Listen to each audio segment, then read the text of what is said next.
आमे मैंने आज ये जो समस्ते एकजुट होती आप देखुवे ये आम समस्ते ओडिशा कार्यरत थी समस्त अतिथि शिक्षक और शिक्षयित्री मैंने आमर दाबी आम पाखापाखि दीर्घ 2 वर्ष है टीआरडब्ल्यू डिपार्टमेंट कार्य कर आसुचु आम मैंने अतिथि शिक्षक और शिक्षयित्री भाव में पिलामानंकु बर्तमान जो शिक्षा आम क्वालिटी एजुकेशन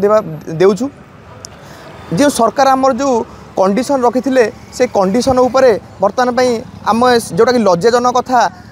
सोसाइटी रे समाज रे टीचर स्थान सबुठ उच्चरे आज से टीचर स्थान कलुषित होगा जाऊँगी आम सरकार कार्यपंथा लगी आम पाखापाखि 2.5 वर्ष रु ऊर्ध्व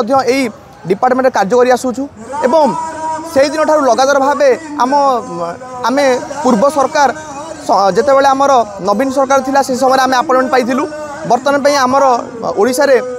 पद्म फूल फुटी आमे मैंने विश्वास करूँ आशा भी करूँ जे आम कि भाव में यही सरकार ठारू न्याय पाइबू से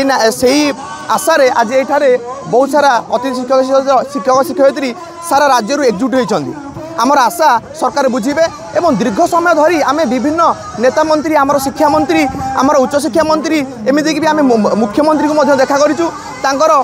जितेबाला से शपथ पाठ करते सेठी आम मैंने अभिनंदन जनाइलु एवं आमर यही अतिथि शिक्षक और शिक्षयित्री मानकर भविष्य विषय में आम कथबार्ता होइलु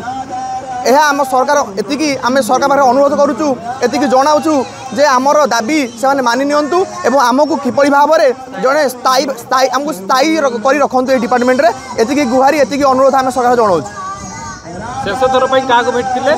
आम मुख्यमंत्री भेटिलु कौन कही से कही आम तुम विषय निश्चित भाव में आलोचना करूँ एवं एबे तो आमर चली अधिवेशन चली आम आशा करुँ यही अधिवेशन में आम विषय से किसी निश्चित भाव में निष्पत्ति ने आज हूँ आम ठकरापा जयंती जी कि ये टीआरडब्ल्यू डिपार्टमेंट जनक कहले अत्युक्ति हम ना आम आशा करुँ आज ठकरापा जयंती में किसी शुभ खबर आमको निश्चित मुख्यमंत्री जनइबे एक प्रतिनिधि मंडली जाइए भेटा जिला जो राज्य प्रशासन को लगुच किसी समाधान हाँ आमको लगुच जेहेतु आमर किसी जामर किसी सार मैंने जाइए प्रशासन को भेटापी आम आशा करुँ निश्चित भाव में किसी सुफल निश्चित मिल रिजल्ट निहाती पॉजिटिव आसो आम पाखे।